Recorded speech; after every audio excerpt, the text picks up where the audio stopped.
बलम उपवास्व। श्रुति कहती है कि बल की उपासना करो, क्योंकि निर्बलों का जगत में कहीं ठिकाना नहीं। विश्व में अमित ऐश्वर्य भरा हुआ है, पर उनके भोगने का अधिकार केवल बलवानों को ही है। मनुष्य सुख की इच्छा करते हैं, परंतु वे नहीं जानते कि बिल्कुल समीप होने पर भी निर्बल व्यक्ति सुख सामग्री को भोग नहीं सकता। सुख एक साझेदारी का सौदा है, जिसे हम बल की सहायता से भोगते हैं। न तो केवल वस्तुओं में सुख है और न केवल इच्छा में। उदाहरण लीजिए, सुस्वादु भोजन सामने तैयार है और खाने की आपकी इच्छा भी है, पर आमाशय निर्बल है।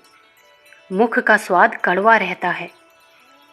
एक ग्रास खाते ही पेट मना करता है और मितली आती है। ऐसी दशा में वह सुस्वादु भोजन व्यर्थ है। एक व्यक्ति में बुद्धिबल है। वह धन को ठीक प्रकार से कमाता और खर्च करता है, तदनुसार सुखी रहता है। किंतु दूसरा मनुष्य कंजूस है या फिजूल खर्च है, तो इस बौद्धिक निर्बलता के कारण धन रहते हुए भी उसका सुख न भोग सकेगा। ब्रह्मचर्य पर धर्मशास्त्रों में बहुत अधिक जोर इसलिए दिया है कि इससे बल की पूंजी जमा होती है। चाहे ब्रह्मचर्य पालना स्वयं कुछ सुखप्रद बात प्रतीत ना हो, पर यह निश्चय है कि उस संचय द्वारा ही नाना प्रकार के भोगों को भोगने की शक्ति स्थिर रहती है। बालक को अन्नप्राशन संस्कार के अंत में आशीर्वाद दिया जाता है कि तू अन्नपति और अन्नाद हो। केवल अन्नपति होने से काम नहीं चलेगा यदि वह अन्नाद अर्थात खाकर पचाने वाला ना हो। आपके पास उत्तम इंद्रियां हैं, पर बल नहीं है, तो शब्द, रूप, रस, गंध, स्पर्श के उत्तमोत्तम साधन होने पर भी बेकार है। किंतु यदि शरीर में बल है, तो साधारण साधन भी पर्याप्त आनंददायक होंगे। सद्ग्रंथों में गुह्य ज्ञान छिपा पड़ा है, पर यदि पढ़ने की योग्यता नहीं है, तो वह हमें कुछ भी लाभ नहीं पहुंचा सकता। घोड़े की सवारी बहुत अच्छी है, पर बीमार के लिए तो हाथ पैर तोड़ देने का ही एक निमित्त है। लोग समझते हैं कि हमें अमुक वस्तु प्राप्त होती तो बहुत सुख होता, परंतु देखा गया है कि जिन दुर्बल आत्माओं के पास वे वस्तुएं हैं, वे उनसे सुख नहीं दुख पाते हैं। कंजूस को उसका धन डकैती, कत्ल आदि का ही भय उपस्थित करता है। नपुंसक को सुंदर स्त्री कुढ़ाती ही है।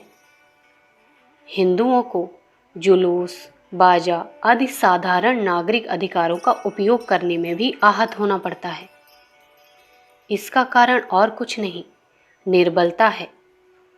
जब आप बलवान हो जाएंगे, तो पड़ोसी आपको अनुचित रीति से दबाना छोड़ देंगे और खुद दोस्ती के लिए हाथ बढ़ाएंगे। प्रार्थना करना, समझाना, न्याय की दुहाई देना, यह कहने सुनने की चीज़ है, व्यवहार की नहीं। व्यवहार में बल ही एकमात्र उपाय है, जिससे हम सुखपूर्वक जीवन यापन कर सकते हैं। इसीलिए श्रुति ने बड़े उच्च शब्दों में आदेश किया है कि बलम उपास्व।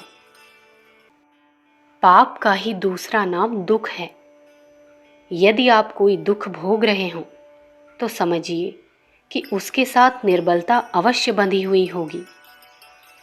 शरीर की कमजोरी से रोग घेरते हैं, संगठन की कमजोरी से बाहरी आक्रमण होते हैं, मानसिक कमजोरी से मानसिक वेदनाएं होती हैं। इसी प्रकार आध्यात्मिक कमजोरी से नारकीय यंत्रणाएं सहनी पड़ती हैं। निर्बल सदा पराश्रित रहेंगे और पराश्रितों को विपत्तियां ही सताएंगी। आप अपने जीवन को सुखी बनाना चाहते हैं, तो किसी दूसरे की सहायता की आशा मत कीजिए। और न शेख चिल्ली की तरह अप्राप्य वस्तुओं में मन डुलाइए।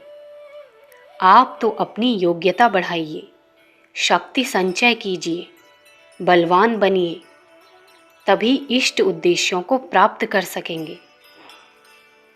स्मरण रखिए, पुरुष सिंहों के लिए श्रुति का एक ही महत्वपूर्ण आदेश है कि बलम उपासो, अर्थात बल की उपासना करो।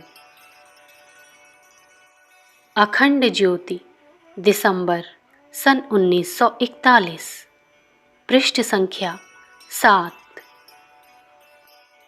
विचार क्रांति दूत यूट्यूब चैनल को सब्सक्राइब करें एवं अगले वीडियोस प्राप्त करने के लिए बेल आइकन दबाएं। धन्यवाद।